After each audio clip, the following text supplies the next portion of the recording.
Whatever you do, don't fall asleep.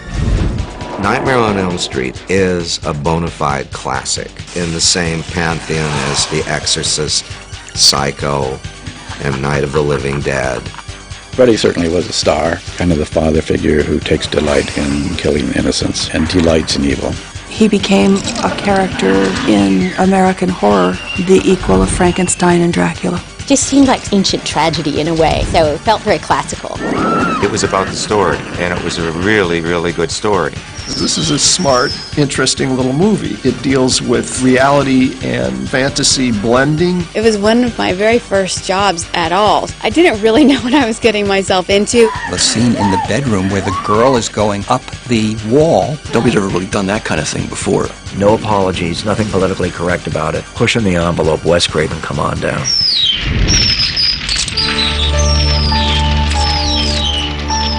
Gonna get you.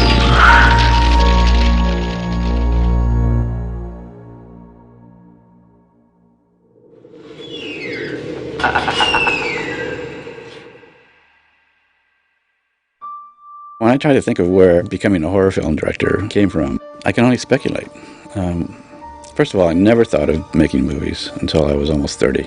I was raised in a fundamentalist Baptist church. Almost all social things of any import were really within the church. And one of the beliefs they had, besides you can't play cards and dance and smoke and drink alcohol, was that you don't go to movies because they're kind of the devil's playground. My father was buried in '45, somewhere around my 6th birthday. The few memories that I have of my father, I was really scared of him. He had an explosive temper, and you had the feeling like he could kill you at any time. It was just, one of those kind of guys. My first year in college, I came down with this very strange, unexpected paralysis. And during that time, when I came fairly close to death, I started writing poetry. That and my love of books and novels started going into writing short stories and things like that, but none of them were, about horror. Films didn't really happen until I started teaching college. We had an art theater that showed all the European films, fantastic Bergman and Fellini films, this amazing sort of fluorescence of astonishing films. That was my notion, is I want to do something like that. Quit my job. I just went to New York to figure out how to make films. The whole idea of doing a horror film never would have occurred to me. Really, it just was a matter of my having been working for this guy, Sean Cunningham, who hired me to do some syncing up dailies. Around 1970 is when I first started to make films. I really didn't know how, and I was learning how to make all of these mistakes and how to make movies. In the middle of all of that, I meet this guy named Wes Craven. He was a rock. He was a terrific assistant, and he became a really good editor. After we had worked together for almost a year, it was like, I've got an idea, let's make a movie. We were able to get some people to put up money because of our previous relationship. Sean said, the backers want a scary movie. Do you ever think of writing something scary? I said, no. He said, well, go write something scary, and if they like it, you can direct it. On a weekend, in 3 days, I wrote Last House on the Left. Kind of a raucous, balls-to-the-walls, escape criminals doing horrible things movie. The picture turned out to be very, very strong. You got to see Wes's special sensitivity for this scary, dark arena. I don't think Sean or I thought that anybody would really see it. When it opened, it kind of created a sensation, and there were riots and protests, and people tried to get into the projection booth to destroy it. I felt like, hey, maybe we got something here.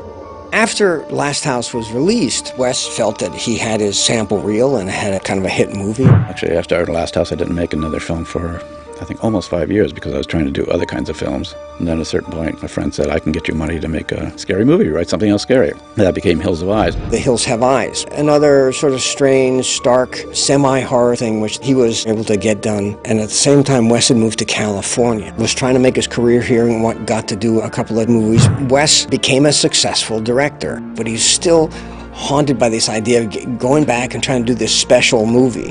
Nightmare was written after I'd done 2 films back to back. I had made enough money on them to take 6 months off. So I basically took 6 months off and wrote and refined the script, Nightmare on Elm Street. Nightmare on Elm Street as a story seems to have its roots in these articles in the Los Angeles Times. The first article was about a young man, Asian descent, dying in the middle of a nightmare. He and the family had come out of relocation camps in Southeast Asia during the time of Pol Pot, when hundreds of thousands of people were just being slaughtered. About a year later, there was a second article. Then about 6 months later, the third, and the third one just got me. That was a young man whose father was a doctor. They had come out of relocation camps. He was having nightmares, and he was telling his family that there's something after me, and I'm afraid if I don't stay awake, it'll kill me. This kid decided he was going to stay awake. Sleeping pills the father had been demanding that he take were found under his pillow. He hadn't taken any of them. And he had a coffee pot in his closet full of black coffee with a long extension cord that he had hidden behind curtains. They were all sitting in the living room watching a movie, and he just kind of fell asleep. Carried him upstairs, put him to bed, pulled the covers over him, and everybody goes, thank God. Everybody goes to bed in the middle of the night. They hear screaming. They run into his room, and before they get to him, he is dead. Oh man, I got to do a movie about that. There are so many horror films that have used the dream motif. If we go back to The Cabinet of Dr. Caligari, the entire film is seen as a nightmare. They chose to make the sets distorted, expressionistic, nightmarish. But there was never a situation where a character lived exclusively in a dream world. Since I was in college, I've been writing down dreams and remembering my dreams, so I was kind of familiar with the whole landscape. I've always felt like nightmares are the horror movies of the psyche. Conversely, horror films are kind of the nightmares of a culture. They talk about the things that our normal, rational mind or our polite society doesn't really want to bring to the dinner table. I was trying with Nightmare on Elm Street to think in archetypes. It was very much built on a system of kind of archetypical thinking and nightmares. It was right in there that Wes started to talk to me about this character that operated in dreams and was able to cross over into real life. Right away, I thought, you have to have an antagonist. You have to have the killer. And then it was a matter of just kind of designing him. By that time, Halloween had come out and Friday the 13th had come out, and they both were very powerful and successful films, and they had somebody in a mask. And at a certain point I thought, kill him in fire, and then he can have a mask of just scar tissue, and yet he'll be able to be articulate. Fred Krueger, Mom! Fred Krueger! Freddy, the name, was the name of a kid who used to beat me up quite frequently. Where are you, Krueger? Krueger sounded very German and reminded me of one of the big war plants in Nazi Germany, and also it was an extension of Krug, who was the lead character in Last House on the Left. Freddy's hat was exactly the hat of a man who had scared me when I was a little kid, who I think was a drunk walking down the street. He just somehow knew I was there, and he stopped and he looked right at me and just held that. It just scared the shit out of me. His sweater colors were out of an article I read in Scientific American that these two colors were the most difficult for the human cornea or human eye to put side by side. The claws were the sort of pièce de résistance, and it was like, well, what does he have? Does he have a knife? Does he have a sickle? I think at that time we had a cat, and I just saw the cat doing this. You know, I was like, oh, yeah, right. You want to know who Fred Krueger was? He was a filthy child murderer who killed at least 20 kids in the neighborhood. The worst crime imaginable to me is to harm a child. The fact that he was a child murderer and a child molester was just about the most loathsome creature I could imagine on the level of what he did. The big problem was, how do you fight somebody like that? It became a matter of having a central character, Nancy, that dared to go into the nightmares, go into his territory. That's when I started poking around lucid dreaming and that concept that you can go into a dream and be awake. And I just invented this little conceit that if you were holding something when you woke up, it would come with you back into your reality. I brought something out from my tree. I would tell it in about a minute, and people would go, oh, I'd go see that in a second.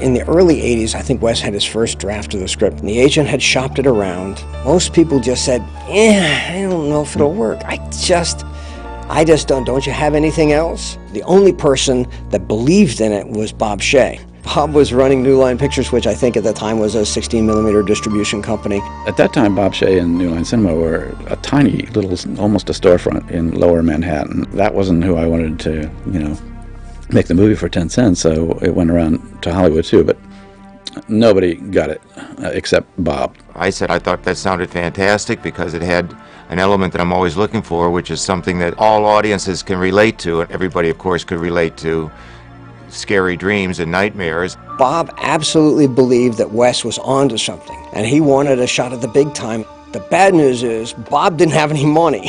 He spent months and months, if not years, trying to get the money together to shoot this movie.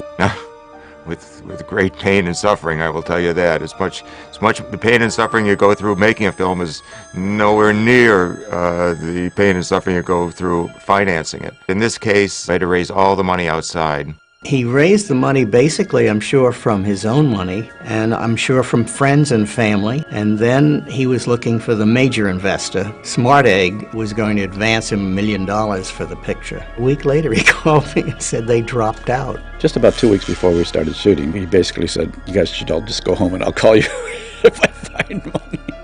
And it was like, oh man, so close, you know. Bob told me, go back to LA and tell everyone that they're going to have to just work for free for a while. John Burroughs, our line producer, put up his own money. I'll use my credit card and I'll pay the crew. It was like $8,000 or $9,000. I remember at that time, Bob has a thing about fingernails and kind of digging at them, and I looked over and they were all just bloody, and I realized the incredible amount of stress that comes from raising money and trying to get back into a picture. Somehow he found the money. We had one final meeting with Media Home Entertainment, a guy named Joe Wolf who owned that company, and they were big home video distributors. Finally made a deal where Joe Wolf could take over the whole movie if I didn't get my commitment together in 3 or 4 weeks. I managed to go to the Smart Egg guy and browbeat him into agreeing to put up the last few $100,000. Bob didn't like it, but he had to take it. He was stuck. We went ahead and made the picture, but Bob will always remember that he was really giving his blood. You know, he said, John, I hate it, I hate it, I hate it. The casting director was Annette Benson.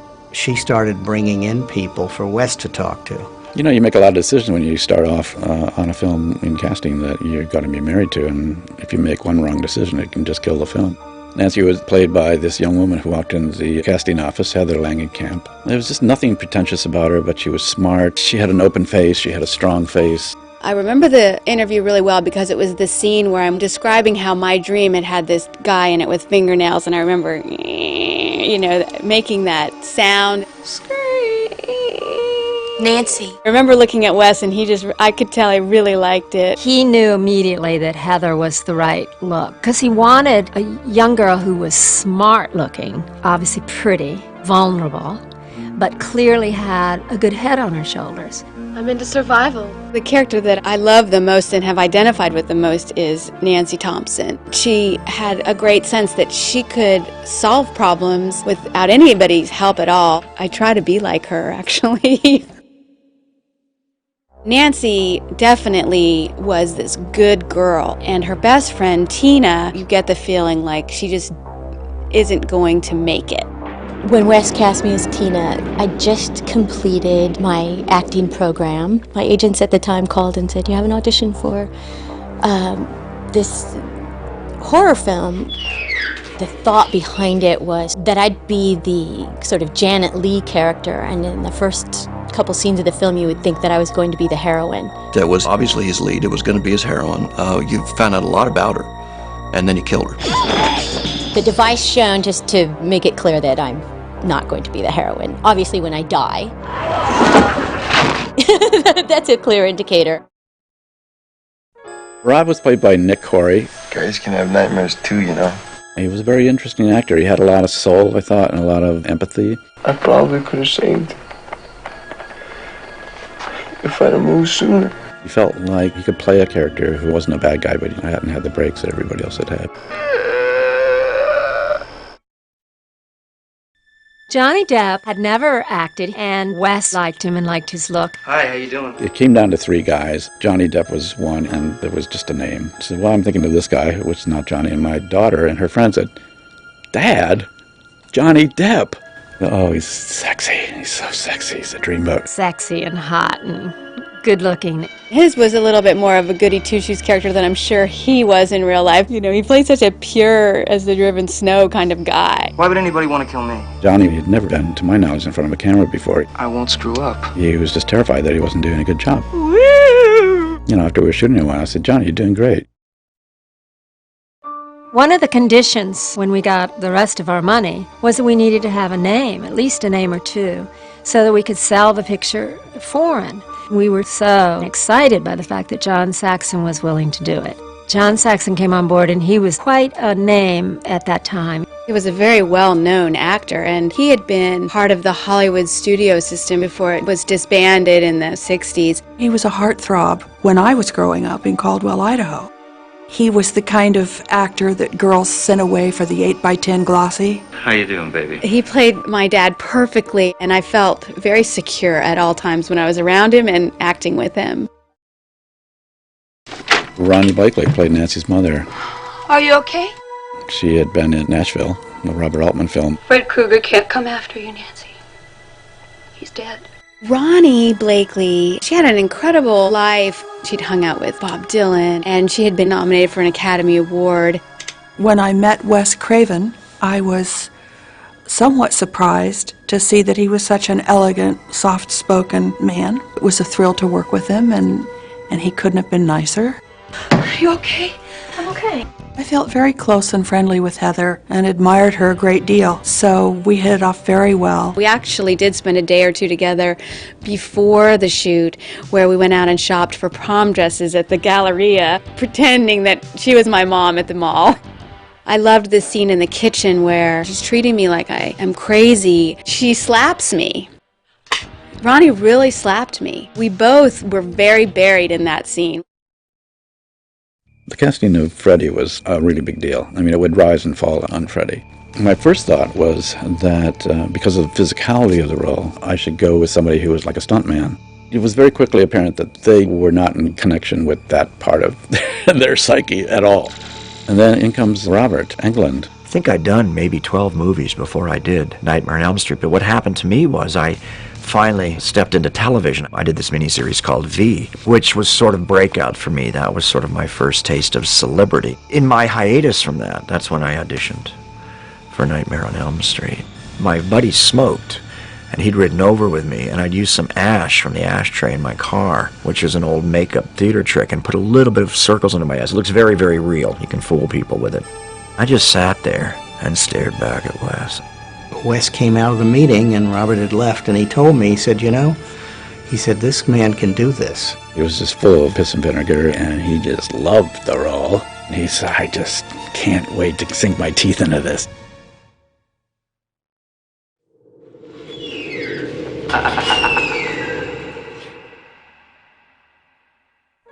When Wes started shooting Nightmare, there was enormous pressure on him because he had believed in it for so long, and now it was sort of like put up or shut up.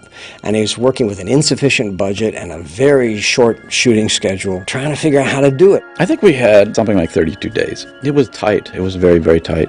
You know, as a director, you just never know whether you can cram all of that, 10 pounds of stuff into a 5-pound bag. It was a small budget movie that pretended to be a big budget movie with multi-units. We did not have a lot of time for what we had to do.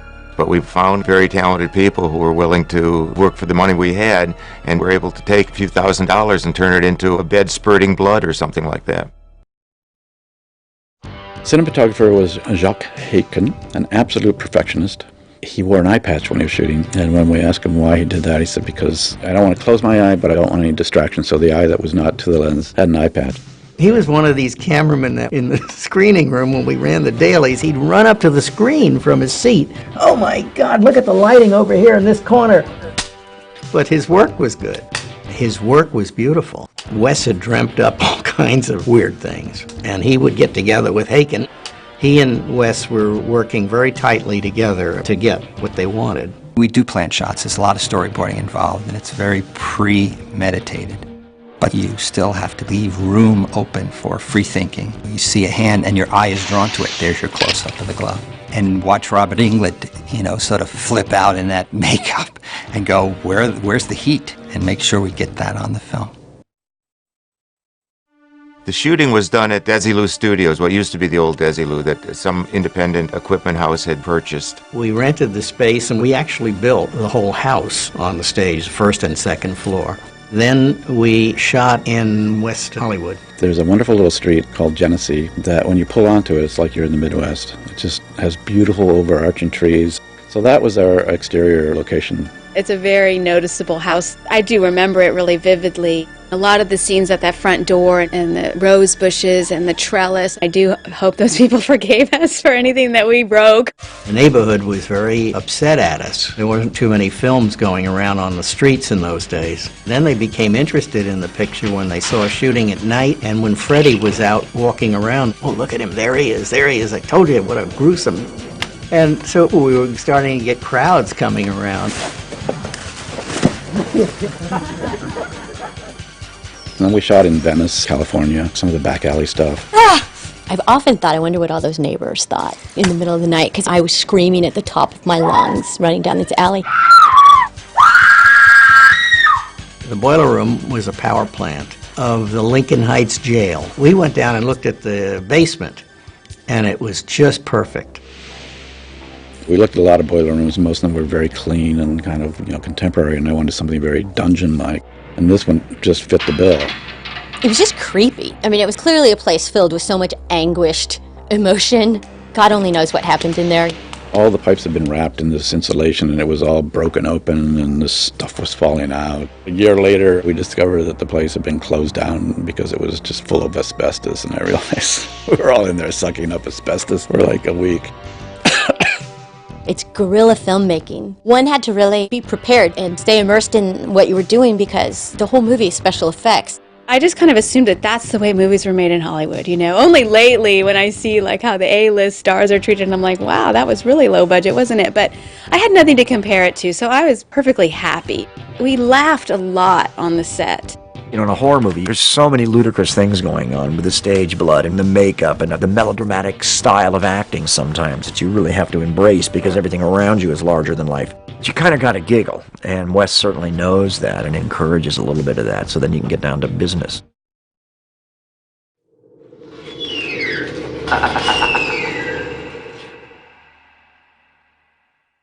Freddie's makeup, of course.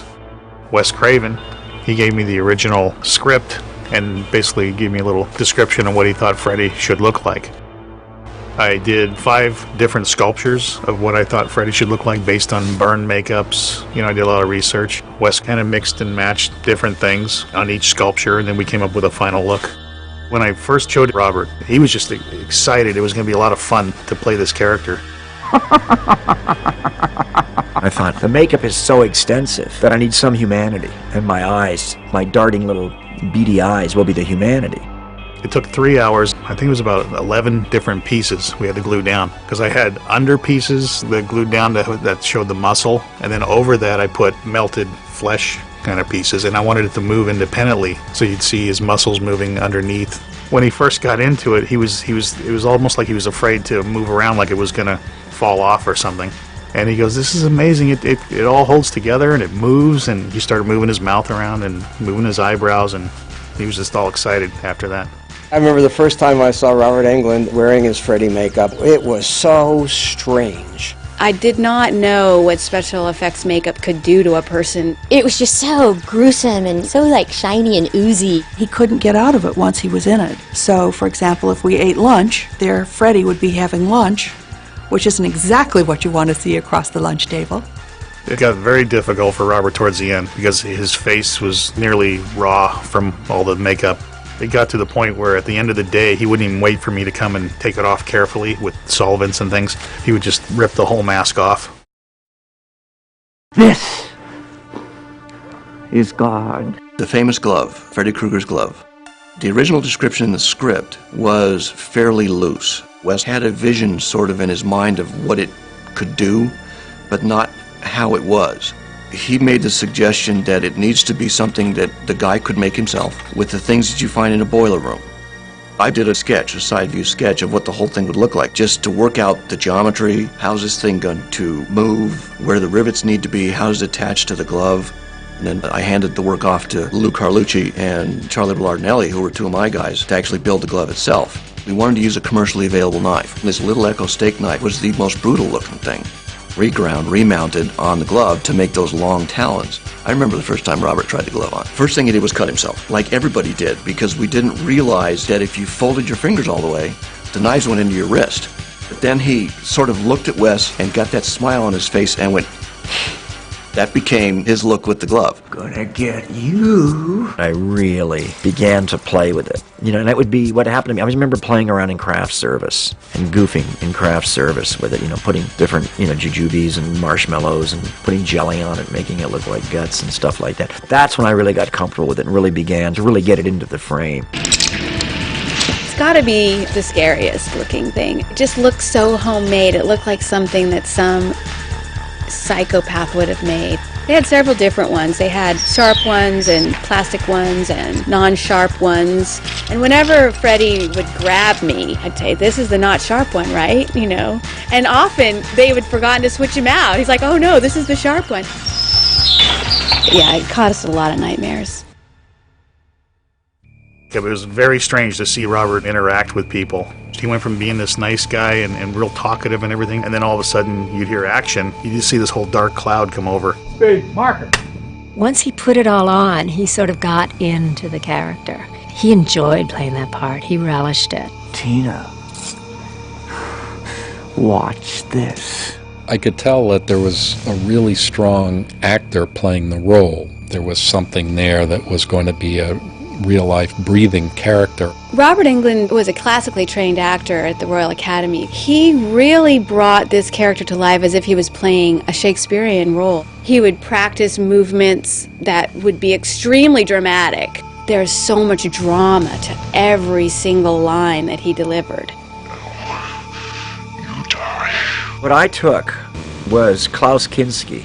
I was really impressed with his Nosferatu, and I took the thrusted neck that Klaus did on that. And then the other one was, there was a certain kind of, you know, a you dirty rat kind of swagger that Jimmy Cagney had that I wanted to bring to Freddy. Sometimes even walking crossover like a surfer walks on a surfboard or like a runway model. It gives Freddy a kind of a glide. I remember seeing there once, and Johnny and Heather were sitting there getting makeup on as if they needed it, these two beautiful young kids. And here I am, and I'm getting basted with a turkey baster full of KY jelly. I envied them. I envied them their youth. I envied their beauty.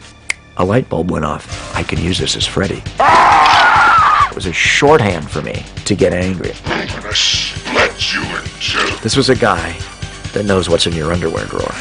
This is a guy that knows what you're afraid of. This is a guy who knows what's in your diary. This is a guy that knows your weakness and can exploit that, and that's a real violation. Look, all better for me, but not for you.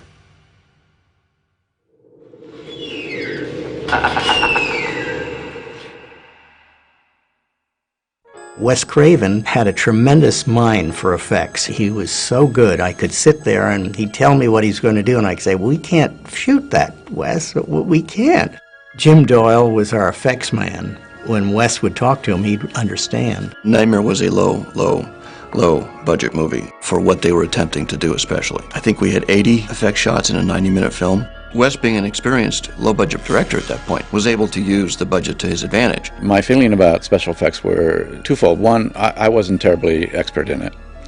And two, I couldn't afford them anyway. So everything was pretty much practical, which is a film term for just done physically. We worked our way through ideas for some of these nightmares that would give him the bang on the screen. Every scene has some really innovative effect in it. Wes was always the instigator. Any idea would be great. Okay, how are we going to make that today?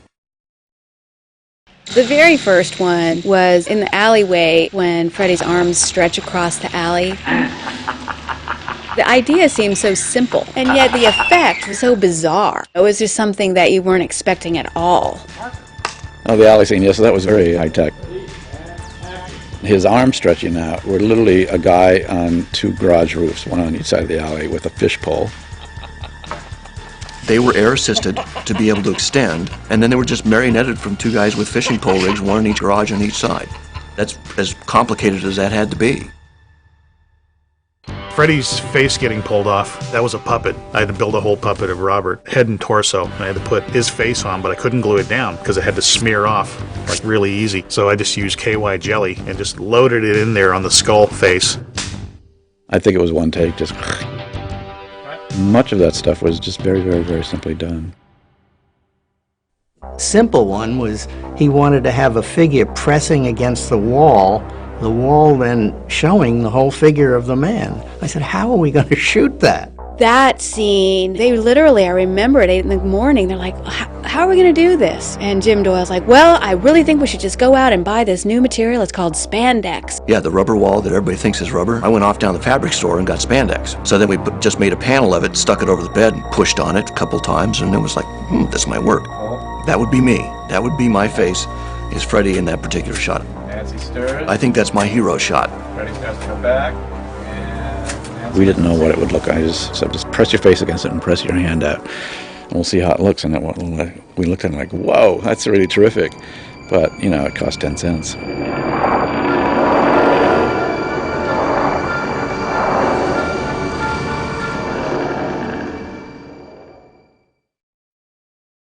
Of course, the bathtub scene, which is probably people's favorite scene.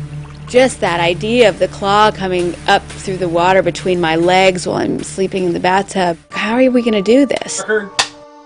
Well, you're going to be on this little box in the bathtub, and then we're going to have Jim Doyle from underneath. He's going to, stick the claw up through the bathwater bubbles. I'm like, okay, you guys have obviously thought about this more than I have. It wasn't a difficult thing to do.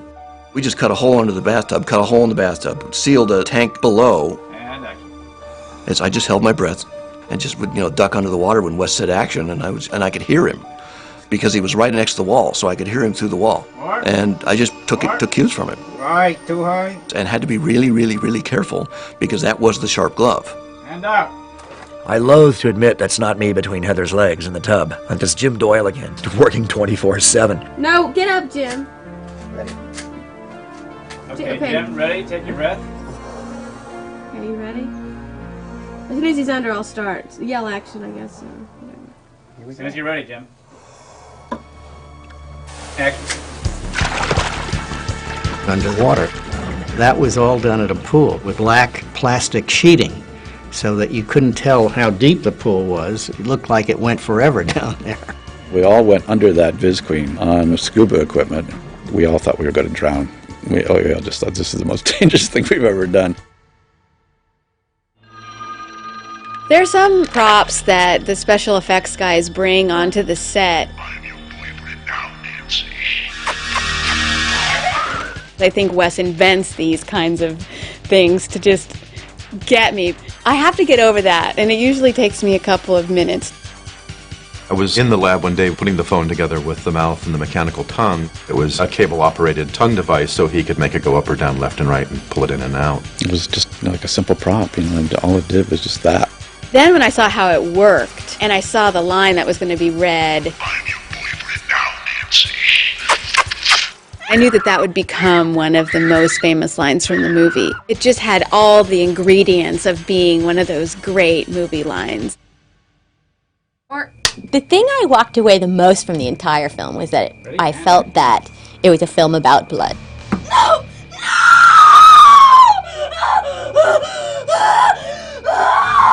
There was every scene was too much blood, not enough blood, the blood's not red enough, the blood's too sticky, the blood's too thin, cue the blood, more blood, less blood, splash the blood.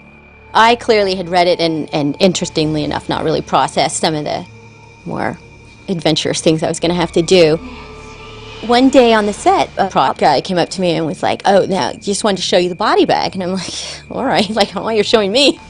That was awful, being in that body bag. Your psyche does not want to be in that bag. You hear about body bags, you're just not supposed to be in one. Also because I was sharing it with creatures. I had to stand in this bag with these things. It was just awful. I was terrified and grossed out, and I thought, this is just awful. Centipede? Wait, I don't remember reading that in the script. They shot with my face with a rubber centipede, me pushing it out, and then they used the cast face with a real centipede. I don't know what this has to do with acting. I don't think I want to do this. The biggest thing in the picture was the revolving room. The upside-down room that they used with Tina, who was shown to be on the ceiling. I had no idea how they were going to do that when I saw the script. I'm still not absolutely clear how they did do it on production. It was critical that Tina's death had to be something that was completely otherworldly and completely confusing to the audience. The idea actually came from the Fred Astaire film Royal Wedding, which had a great sequence of him dancing around the rotating room. You can do that? I said, well, I think we can. So I went ahead and looked at the logistics. So yeah, I think we can do this. We spent a month to get this thing done. Built the framework and then built the room inside of that. All sorts of superstructure underneath because it had to kind of have a structural integrity no matter what attitude it was in. Floors, walls, ceiling, everything is framed in 2x6s and double layer plywood because nothing can move. Every little thing had to be reconsidered. What are the decorations in the room? How are we going to nail them down when the room turns? Everything in the room, all the curtains, anything that would flop or move was just starched to hell or pinned down. We strapped Amanda's boyfriend down to the floor. We had his hair totally lacquered. And then there were two kind of jump seats that were bolted to the wall, and the camera was bolted to the wall. The cameraman had himself strapped into a chair, and he kept the camera on, and he went around with the room. We turned the room by hand, me and 3 or 4 guys. It was very spooky when it was turning all by itself. It was horrifying. I mean, it was the only scene I think I've ever been part of that was more frightening in real life. What if it falls off its hinges? Or what if somebody falls out of the hole and lands on the ground? It just seemed like so much could go wrong. I was pretty scared going into that. I was afraid for my own physical safety because I kept thinking things were going to fall on me. I thought I was going to fall out. This has a lot of elements to it that seem really dangerous.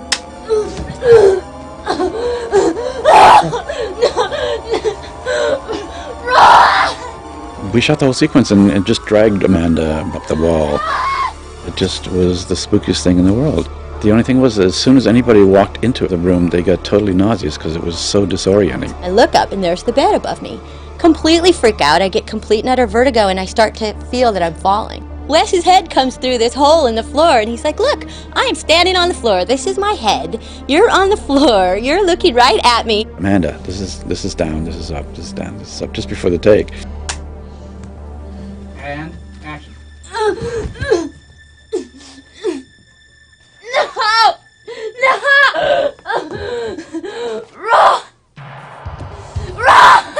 Just the most bizarre thing I've ever been asked to do. No! It was a mess doing the whole thing. And then we took the same room and used it as Johnny Depp's room for the bed sequence. The part pulling him down through the bed was easy, but then when the mother comes in and sees all the blood come out, we inverted the room. It's actually inspired by Kubrick a little bit, because The Shining had come out, and there was that scene with the blood spilling out of the elevators. I thought if he could get away with it, I could. Roughly 220 gallons of the blood, as we called it. This was actually made with water, with food coloring and a little bit of poster paint to make it thick. It was stored on a scaffolding above the stage. Imagine it's like a lottery drum. There's a platform with guys waiting at the top. The drum turns, and when it hits the mark, boom, and that's the bed. Nobody could see anything because the room was all closed. All we could hear was this thunderous pounding on the floor, which was now the ceiling, of all this blood dumping into the room. It was probably about 30 of the most exciting seconds I've had on a film set. The stunt coordinator was Tony Caesar. He did some really hard falls. There's a scene where Freddy gets knocked by the sledgehammer and falls backward over the railing. I thought he had broken his neck for sure because his body rotated and he just turned his head sideways a split second and hit that thing like a ton of bricks. The whole plywood, which was like 3/4 inch plywood, was cracked. His specialty was burn scenes, where he would paint his body with filament and light himself. This guy was supposedly one of the top body burn guys in the business. This guy's nuts. He's good. He knows what he's doing. He did what he said was the longest fire burn done to that time when Freddy was caught on fire in the basement, runs up the stairs.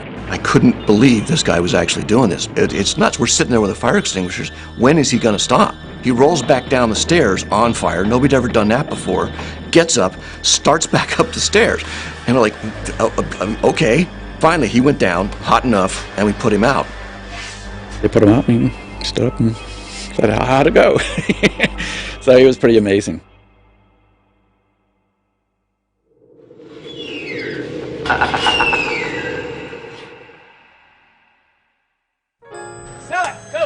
At the end, as we were finally winding down, and I'm sure the money was running out, there were some days where there were some extra people on the set kind of looking at us, and I got the sense like, okay, these must be money people, and they must be nervous that we're not done yet. In the middle of all of this, I was talking to Wes and asking him how it was going, and he was telling me about the shortage of time and money and so on, and I volunteered to come in and try to shoot second unit to pick up shots, and I said, look, just tell me what you need, and I'll go try to get the shots. You'd work for 12 or 14 or 15 hours, and you wouldn't get everything that was on the call sheet. My day-to-day concerns were keeping people working. We had growing discontent with the crew because we were falling behind. I asked Bob, what do I do? I've never produced before. I've never represented a studio on a production. Bob said, just keep pacing back and forth, looking at your watch, and sign. One day, we were doing an inside scene where I was running through the alley and I'm being pursued by Freddie. Cut my foot open, and I remember Bob Shea going like, do you really have to go to the hospital and get stitches? I'm like, I think I do. Oh, this actress, God, so what? Her foot is bleeding a little bit. The scene where Heather puts her foot in the carpet and it sinks through, that was one of my dreams, one of the horrible dreams that I had when I was a kid. Wes said, okay, Bob, this is your idea. If you think it's so great, why don't you direct this scene? Yeah, well, no, it was one of the times that Bob visited the set, and it was towards the end, very, very end of the shoot, and I think it was about the time he was getting ready to pull the plug. Bob was standing right behind me saying, you got to shoot, you can't do that, cut this scene. I said, Bob, why don't you direct it? Wes deigned to let me do it, mostly because if somebody didn't do it, it wouldn't have happened, and I thought it was an important part in the movie. The ending of the film was a huge conundrum. Wes wanted Heather to come out of the house, turn to her mother and say, well, God, I had this very strange dream last night, and then go off to school. But I didn't think as a commercial matter it was the kind of thing that was going to work. In the good horror films I've seen, there's always a twist at the end that scares you a lot. I begged him to write some kind of twist. There you go, ready, and action. Bob wanted a car to pull up and Nancy to get into it and then see Freddie at the wheel. We had a lot of arguments about that. Wes said, that's terrible. Well, it's really bad. You're screwing up the whole thing. And so he tried, and I tried, and we all were working on different things. It is a little disconcerting shooting all sorts of different endings as an actor. Who's in charge here? You know, let's just make an ending. Let's just get this over with. Bob wanted to have a hook for a sequel. I thought it was demeaning to the picture, didn't need it, and all those things. But I have to say, was very grateful to Bob for making the picture possible. So we reached a compromise. Freddie wouldn't be driving, but the car itself would have Freddie's stripes. And then you cut to the mother, which is one of my favorite things. Bob, we have to have this last shot of, pulling Ronnie Blakely through the door. You don't need that shot. Give us one shot. Okay, you can have one shot. And so we rolled, and that thing just flew through that. I don't know how they did it, but, it was one take, and we were out of there. We shut down, and that was it. The editing was done in New York. That was obviously because we didn't even have an office out here at this point. The first time I saw the film, Bob and the editor and I sat in a screening room and they rolled the film. Film finished and the lights came up and there was a long pause, and then Bob turned around, put his arm over the chair, I'll never forget this, and looked at me and said, do you think there's a film there at all? I said, yeah. I think we cut for, 4 or 5 weeks. Suddenly this terrific film emerged. It was intense, but very, very exciting. The big challenge was how much to show of him physically. We didn't want to overdo it in terms of the scary thing in the movie being too much in your face. And of course his voice was so good as well that he was able to create tension without seeing him. One of the really effective things about this movie is that when you're shifting between the nightmares and dreams and actual reality, it's not that obvious.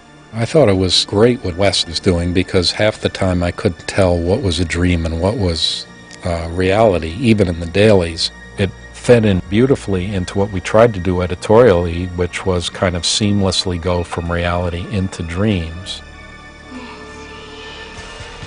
I think it played into the movie in a really wonderful way, so that often you wouldn't quite know where you were. The sound of Freddie's fingers rubbing on metal. Wes spent quite a bit of time with the sound editors getting just the kind of sound that would make your spine tingle. Then we hired a composer, Charles Bernstein, who turned out to be brilliant.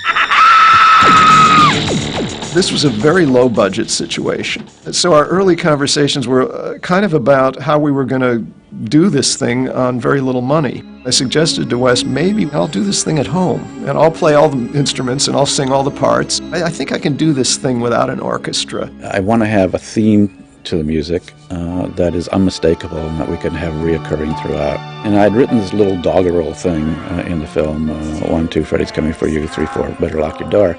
I said, maybe you could set that to music. Da, da, da, da. 1, 2, Freddy's coming for you. It's very thematic, but I wanted it to have a melody. Da da dee da da da da da da da.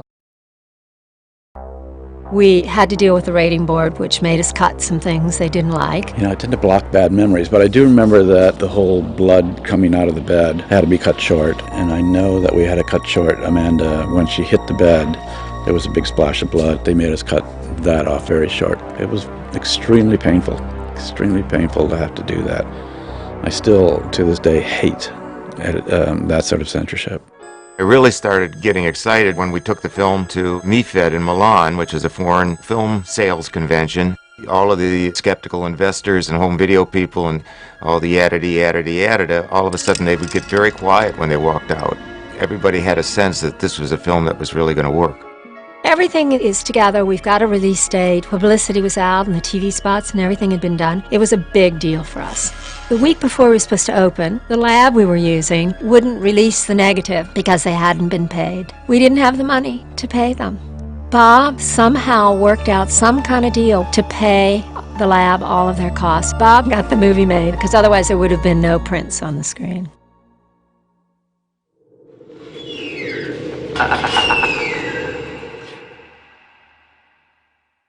That weekend, the film did well. I think it was #1. Beyond any expectation. It just became a big hit. Wes was a wonderful director, and Bob Shea is fabulous. We have a new producer in town. It's a hit. People were lining up down Broadway to see this movie. It was like live theater. I mean, people were running down the aisles, talking to the screen. Don't go there, don't go up the stairs, you know, girlfriend. Don't fall asleep, he's behind you. They were seeing something that they had never seen before. It was a confirmation of all these things that Wes had been trying to make people understand for years. He was so right. As it played, its reputation grew. All over the country. It wasn't just a New York movie or a Los Angeles movie. Nightmare on Elm Street played for everybody in all cultures because everybody has to fall asleep at night. It became a cultural phenomenon. I did a show once with Robert, and as soon as Robert walked out, the kids stood up and started chanting, "Freddy, Freddy." I have never liked him in the way that his fans liked him. I always felt like he was like the sickest, most depraved, disgusting, evil, devil character. That's what's wrong with our world.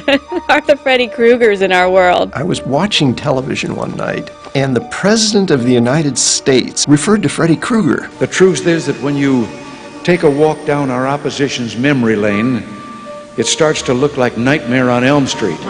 It's become part of the culture. You have no control over that, and it goes where it's going to go. Through video, it had such a huge following. That's when people would come up to me, and I was like, oh my gosh. There's millions of fans now. They just love every single moment of that film, and they've memorized every line. This is just a dream. This isn't real. And then there's girls who really love Nancy and are inspired by her strength. It's just amazing to me. I don't think it's an accident that A Nightmare on Elm Street would come to be made in the mid-'80s. We had AIDS, we had an economy that was going to collapse, and in the midst of this you get this vision. All right, we're going to show you Elm Street. It's the disintegrating middle class, the single parents and alcoholic parents and neglectful parents. Freddy's punishing white bread America.